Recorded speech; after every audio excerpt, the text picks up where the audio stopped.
Hello students, class 10th में हम 4 chapter तक पढ़ चुके हैं टोटल सिलेबस में से। पहला chapter life processes, second heredity and evolution पढ़ा हमने, third how do organisms reproduce और फोर्थ चैप्टर हमने पढ़ा control and coordination. Okay, next chapter है आवर एनवायरनमेंट, जिसमें हम एनवायरनमेंट और इसके कंपोनेंट्स के बारे में पढ़ेंगे।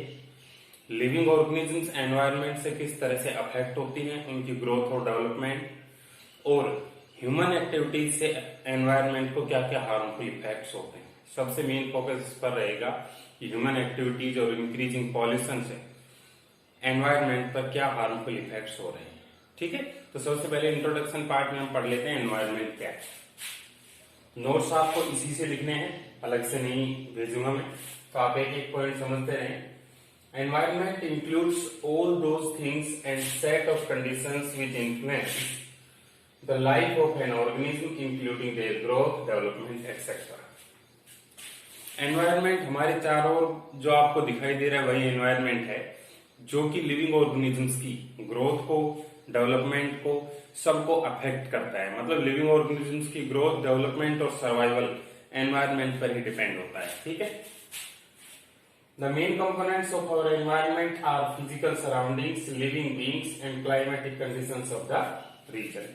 एक तो फिजिकल सराउंडिंग अपने आसपास है, अर्थ है, माउंटेन्स हैं, वाटर है, एयर है, ये सारी फिजिकल सराउंडिंग, प्लस सभी living organisms, plants, animals, micro organisms, और हर एक प्लेस की इन फिजिकल सराउंडिंग्स में वेरिएशंस, जिससे कि उस प्लेस की कंडीशंस जनरेट होती हैं, लो टेम्परेचर, हाई टेम्परेचर, ये सारी चीजें।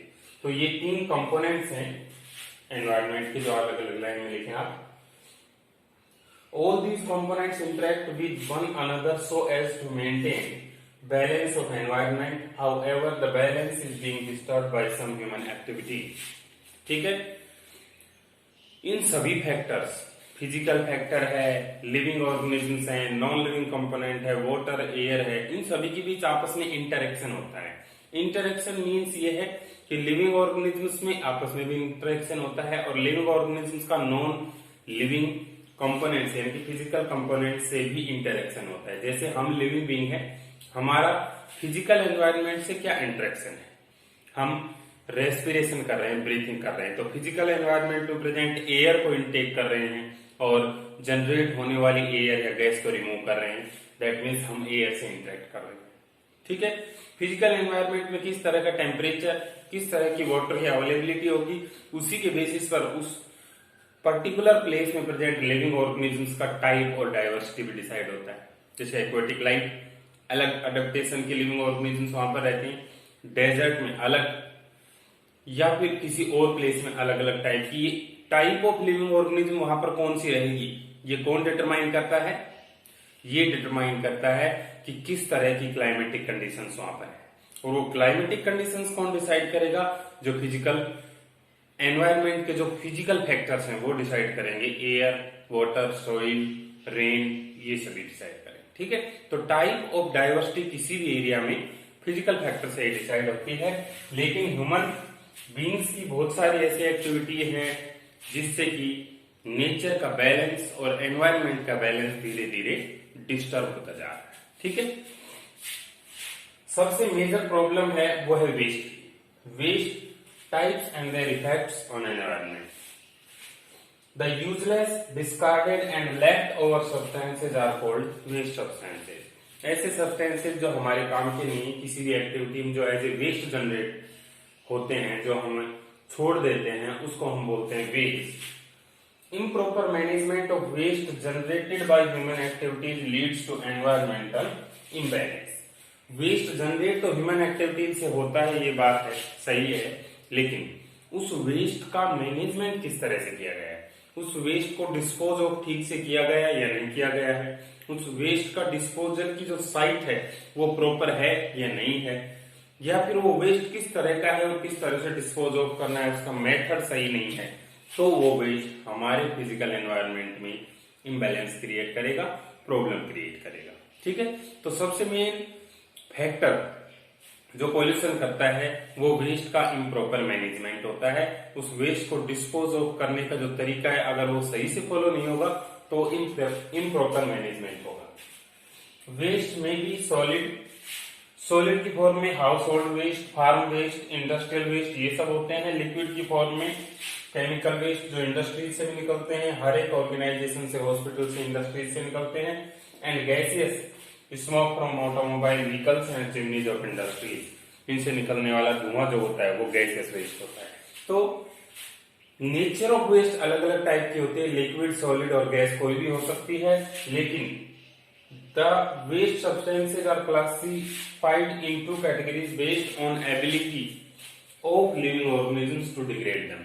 लिविंग ऑर्गेनिजम्स किसी पर्टिकुलर टाइप के वेस्ट को अगर डिग्रेड कर सकती हैं तो उसको बोलते हैं बायो डिग्रेडेबल वेस्ट। बायो मतलब लिविंग, डिग्रेडेबल मतलब जो डिग्रेड कर सकते हैं। उस तरह के वेस्ट को, उस तरह के सब्सटेंस को हम बायोडिग्रेडेबल सब्सटेंस को, और नॉन बायोडिग्रेडेबल सब्सटेंस का मतलब होता है ऐसे सब्सटेंसेस जिनको लिविंग ऑर्गेनिजम्स डिग्रेड नहीं कर सकते। ठीक है, समझे आप? तो दो कैटेगरीज ऑफ वेस्ट हम टेबुलर फॉर्म में इनकी डिफरेंस पढ़ेंगे, प्लस एनवायरनमेंट पर इनका क्या हार्मफुल इफेक्ट होता है, बायोडिग्रेडेबल का क्या होता है, नॉन बायोडिग्रेडेबल का क्या होता है, वो सब पढ़ेंगे। ओके, इसके तुरंत बाद एक क्वेश्चन लिख दीजिए।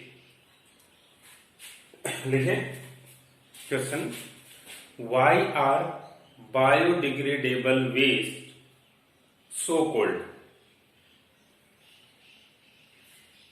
क्वेश्चन मार्क, आंसर लिखिए। Because living organisms have enzymes to degrade them, bracket में लिख दें डिकम्पोज देम, ब्रैकेट क्लोज करके फुल स्टॉप। ठीक है, तो अब हम पढ़ेंगे टेबुलर फॉर्म में डिफरेंसेस। आप इन नोट्स को इसी तरह से कॉपी करें एग्जैक्टली, और उसके बाद ये क्वेश्चन करना है। ओके, देखिए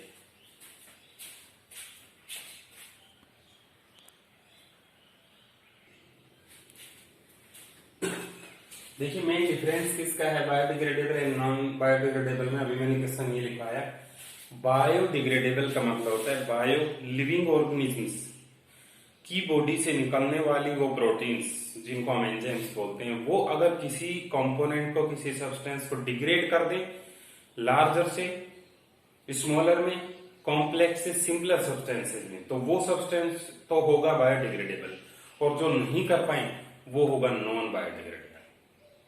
ठीक है, मान लीजिए कोई लिविंग ऑर्गेनिज्म प्लास्टिक पर कोई भी ऐसा एंजाइम रिलीज नहीं कर सकती जो प्लास्टिक को डिग्रेड कर दे, तो प्लास्टिक हो गया नॉन बायोडिग्रेडेबल। जबकि लिविंग ऑर्गेनिज्म जैसे बैक्टीरिया और फंजाई पेपर पे ऐसे एंजाइम सिक्रीट कर देते हैं कि पेपर डिग्रेड होकर सॉइल में मिक्स हो जाता है, तो वो बायोडिग्रेडेबल सब्सटेंस हो गया। ठीक है, देखिए अब आगे, biodegradable waste, the substances which can be disposed of naturally by the action of microorganisms like bacteria, fungi, etc. ऐसे सब्सटेंसेज जिनको नेचुरली बैक्टीरिया और फंजाई डिस्पोज ऑफ कर सकते हैं, डिग्रेड कर सकते हैं, डिकम्पोज कर सकते हैं, उनको बोलते हैं biodegradable. The substances that can not be converted into harmless simpler forms by the action of microorganisms like bacteria, fungi etcetera.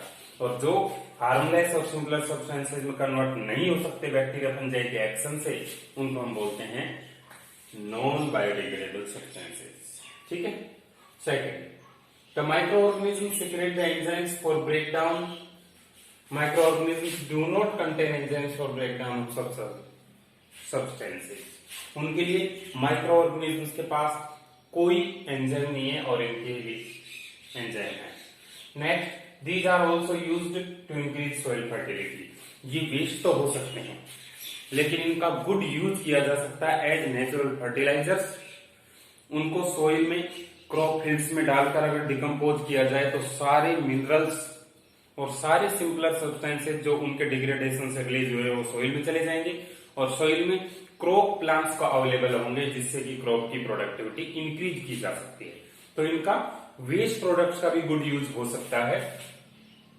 They accumulate in environment as the toxic and inert substances. ये toxic होते हैं, inert होते हैं, किसी से reaction भी नहीं करते और सोइल में एनवायरनमेंट में धीरे धीरे एक्युमुलेट हो सकते हैं, तो ये हमेशा हार्मफुल इफेक्ट ही रखते हैं। ठीक है, example garbage, sewage, livestock waste. Garbage जो घर से बायोडिग्रेडेबल वेस्ट निकलता है, सीवेज जो डंपिंग यार्ड्स में कलेक्ट करके ले जाते हैं, वहां डिकम्पोज करते हैं। यूज्ड टी लीव्स, चाय बनाने के बाद जो चाय पत्ती बचती है। Waste paper, left over food articles etcetera, जो घर में फूड भी बच जाता है उसको भी हम फेंक दे सोइल पे तो वो डिग्रेड हो जाता है, इसका मतलब वो बायोडिग्रेडेबल है। एग्जाम्पल सबसे मेन तो प्लास्टिक का वेस्ट है, सबसे बड़ा खतरा प्लास्टिक का ही है। इंसेक्टिसाइड्स जो इंसेक्ट्स को किल करने के लिए यूज करते हैं, जैसे डीडीटी, वो भी डिग्रेड नहीं होता। इंसेक्ट्स को तो वो खुद किल कर देता है, लेकिन खुद डिग्रेड नहीं होता सॉइल में या क्रॉप प्लांट में, वो हमेशा प्रेजेंट होता है। रेडियो एक्टिव वेस्ट, बहुत टाइप की एनर्जी बनाते हैं, न्यूक्लियर एनर्जी बनाते हैं रेडियो एक्टिव सब्सटेंसेस को यूज करके। तो उन रेडियो एक्टिव सब्सटेंसेस को एनर्जी बनाने के लिए यूज करने के बाद अगर उनकी डंपिंग ठीक से नहीं की गई, उनका डिस्पोजल ठीक से नहीं किया गया, तो उनसे रेडियो एक्टिव रेडिएशंस निकलती रहती हैं और वह रेडिएशंस लिविंग ऑर्गेनिजम्स में डायरेक्टली डीएनए को अफेक्ट करती हैं और डीएनए अफेक्ट होने पर बॉडी में कैंसर जैसी बहुत खतरनाक बीमारियां हो जाती हैं। ठीक है, heavy metals like arsenic, lead, aluminium, ये सारी हैवी मेटल है, ये भी बॉडी में एक्युमुलेट हो सकते हैं किसी लिविंग ऑर्गेनिज्म के में और बहुत बड़ी प्रॉब्लम भी कॉज कर देती है। ओके, तो ये बायोडिग्रेडेबल नॉन डिग्रेडेबल में डिफरेंस, ये टेबल और एग्जांपल्स हैं। नेक्स्ट है harmful effect. Biodegradable living organism से डिग्रेड हो जाते हैं, तो इसका मतलब ये नहीं है कि वो एनवायरमेंट पर बिल्कुल भी हार्मफुल इफेक्ट नहीं रखते। एनवायरमेंटल हार्मफुल इफेक्ट वो करते हैं। तो क्या क्या है, दोनों के अलग अलग पढ़ेंगे। टेबलर फॉर्म में ही आपको इसी फॉर्म में सारे नोट्स बनाने जैसे मैं बनाता जा रहा हूं। बायोडिग्रेडेबल वेस्ट जो एनवायरमेंट में आया, उस पर बैक्टीरिया और फंजाई ने एक्ट किया, तो बनने वाले प्रोडक्ट से क्या कोई हार्मफुल इफेक्ट होता है एनवायरमेंट पे, वो देखिए। Act as pollutants only when present in excess. ये एज ए पॉल्यूटेंट एक्ट तभी करेंगे जब बहुत ज्यादा अमाउंट में हो। थोड़ा बहुत बायोडिग्रेडेबल वेस्ट जो हमारे घर से जनरेट होता है और हम आसपास कहीं डाल देते हैं और वो डिग्रेड भी हो जाता है, उसको हम एज ए वेस्ट ट्रीट नहीं कर सकते। ठीक है, तो बहुत ज्यादा अमाउंट में होगा तभी वो वेस्ट की फॉर्म में प्रेजेंट होगा। Their decomposition releases foul smell. किसी भी बायोडिग्रेडेबल वेस्ट को डाल देंगे तो ठीक है, वो डिकम्पोज होकर सॉइल में मिक्स हो जाएगा, लेकिन उसके डिग्रेडेशन से फॉल स्मेल जनरेट होती है जो कि हार्मफुल होती है लिविंग ऑर्गेनिजम्स के लिए। कई बार पॉइजनस गैस भी बन जाती है, जैसे ammonia. Dumping of industrial waste reduces soil fertility, decreases crop yield. Industrial waste जो बायोडिग्रेडेबल भी है, अगर वो बहुत लार्ज स्केल पर जनरेट हो रहा है और सोइल में डिस्पोज ऑफ किया जा रहा है, तो धीरे धीरे सोइल के माइक्रो ऑर्गेनिज्म जो प्लांट्स के लिए यूजफुल हैं, वो धीरे धीरे मरने लगते हैं, जिससे क्रॉप की यील्ड धीरे धीरे कम होने लगती है। Breeding of flies, mosquito causes spread of diseases. जहां पर भी बायोडिग्रेडेबल वेस्ट की डंपिंग होती है और उसका डिकम्पोजिशन चल रहा होता है, वहां पर लार्ज अमाउंट में फ्लाइज, मॉस्किटो ये सब ग्रो कर जाते हैं, क्योंकि उनके ब्रीडिंग प्लेस बन जाते हैं। और लार्ज नंबर में जब फ्लाइज, मॉस्किटोज ग्रो करते हैं, तो हजारों तरह के पैथोजेंस को एक से दूसरी जगह वो ट्रांसफर करते हैं, जिससे बहुत सारी बीमारियां फैलती हैं। ठीक है, तो ये हार्मफुल इफेक्ट हुआ बायोडिग्रेडेबल सब्सटेंसेस का एनवायरनमेंट पर। कोज वाटर पॉल्यूशन, वाटर का पॉल्यूशन भी कोज करते हैं। अगर हम बार बार उस वेस्ट को वाटर में डंप करेंगे तो उसका पॉल्यूशन। ठीक है, उसके बाद नॉन बायोडिग्रेडेबल, ये तो सबसे मेन प्रॉब्लम है, कंसर्न है। Heavy metals and radioactive waste cause deadly diseases in humans and other living organisms। बहुत ज्यादा खतरनाक डिजीजेज हैवी मेटल और रेडियो एक्टिव वेस्ट से होती है। मैंने बताया रेडियो एक्टिव वेस्ट तो क्या करता है, डायरेक्टली डीएनए को अफेक्ट करके कैंसर जैसी बीमारियां भी करता है। Pollute water, soil and air causing threat to life present air में, वाटर में या फिर सॉइल में present variety of living organisms को ही अफेक्ट करता है, जिससे कि उनकी डेथ हो जाती है और एनवायरनमेंट को हार्मफुल इफेक्ट होते हैं। ठीक है, तो ये सब है एनवायरनमेंट, उसके कंपोनेंट्स, टाइप ऑफ वेस्ट और उनके हार्मफुल इफेक्ट एनवायरनमेंट पर क्या क्या होते हैं, ये सब। उसके बाद हम नेक्स्ट टॉपिक पढ़ेंगे इकोसिस्टम के बारे में। ठीक है, तो आप ये एक पॉइंट लिख दीजिए। इस टेबल को कंप्लीट करने के बाद लिखिए, radioactive waste release harmful radiations which can affect our DNA and cause deadly diseases like cancer. ठीक है, full stop. Next point, radioactive wastes are used to generate power, but their dumping is a big problem which makes nuclear energy unsafe for humans. Okay, full stop लगा दें। तो यहां तक का हो गया। नेक्स्ट में हम इकोसिस्टम स्टार्ट करने वाले हैं। यहां तक के अच्छे से रिवाइज करके टेबलर फॉर्म में नोट्स को बनाकर अच्छे से लर्न करते चले। नोट्स में सेंड नहीं करूंगा, सारा इसी में से आपको बनाना है। Okay, thank you.